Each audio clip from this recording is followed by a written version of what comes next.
अस्सलाम वालेकुम। आज की ये वीडियो बड़ी ज़बरदस्त साबित होने वाली है उन सब स्टूडेंट्स के लिए जिनकी स्टडी कंटिन्यू है और ख़ासकर उनके लिए जो लिटरेचर के स्टूडेंट हैं।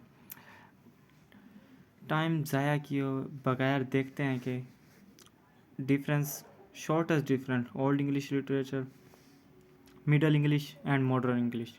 ओल्ड इंग्लिश क्या थी? ओल्ड इंग्लिश का टाइम पीरियड देखते हैं हम पहले। टाइम पीरियड क्या था, किस वक्त में ओल्ड इंग्लिश यूज़ की जाती थी? 449 से लेकर 1100 एडी ये इसका टाइम पीरियड है। इस टाइम पीरियड में ओल्ड इंग्लिश यूज़ की जाती थी। ओल्ड इंग्लिश क्या थी वो देखते हैं हम।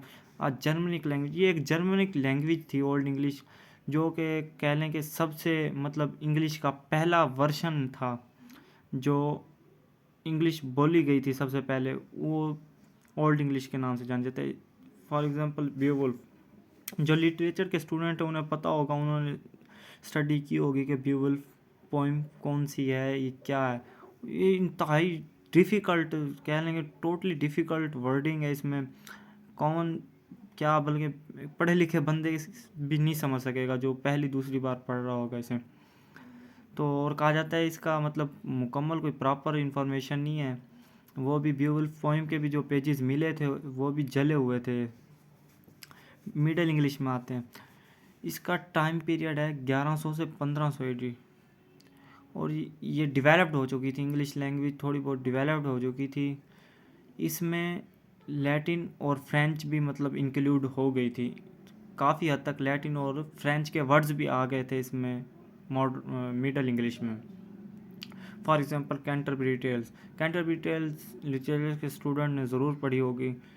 बड़ी इंटरेस्टिंग स्टोरी है, अगर नहीं पढ़ी तो पढ़िएगा। इन्फॉर्मेशन भी मतलब आपको मिलेगी और आपका ये मॉडर्न मिडल इंग्लिश का जो हिस्सा, जो पीरियड है, ये क्या लैंग्वेज, किस टाइप की लैंग्वेज यूज़ की गई, तो वो भी आपको पता लगेगा। मॉडर्न जो इंग्लिश है ना, उसके काफ़ी वर्ड्स मिडल इंग्लिश में हैं, क्योंकि मॉडर्न जो इंग्लिश है उसमें लैटिन और फ्रेंच काफ़ी हद तक इंक्लूड है। अब देखते हैं मॉडर्न इंग्लिश क्या है। मॉडर्न इंग्लिश 1500 एडी से स्टार्ट हुई थी और प्रेजेंट मतलब अब आज तक जो हम बोल रहे हैं वो लैंग्वेज मॉडर्न लैंग्वेज के तौर पर जानी जाती है।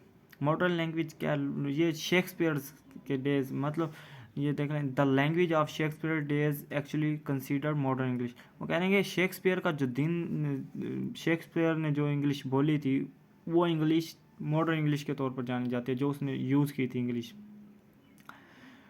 और इसीलिए कहते हैं कि ये डिफ़िकल्ट है, टोटली डिफ़िकल्ट है मॉडर्न इंग्लिश ओल्ड इंग्लिश से। For example Romeo and Juliet Twitter, ये देखते हैं आप, रोमियो एंड जूलियट जो लिखी हुई है वो टोटली डिफरेंट है ओल्ड इंग्लिश से, मिडल इंग्लिश से। इसका डिफरेंस आप देखिएगा बीवुल्फ पढ़ के, कैंटरबरी टेल पढ़ के और मॉडर्न इंग्लिश जो आप पढ़ रहे हैं, तो आपको खुद वाज़े कह लें क्लियर डिफरेंस नज़र आएगा। अगर ये वीडियो इन्फॉर्मेटिव लगी हो तो ज़रूर कमेंट कीजिएगा, सब्सक्राइब कीजिएगा चैनल को। और कोई कमी कोताही हो तो वो भी आपने बताना कमेंट करके। और नेक्स्ट कोई वीडियो अगर आप कहते हैं कि इसी तरह की मैं बनाऊं शॉर्टेस्ट, देन वो भी आप कमेंट में ज़रूर बताइएगा इंशाल्लाह। फिर मिलते हैं नेक्स्ट वीडियो में। अल्लाह हाफिज़।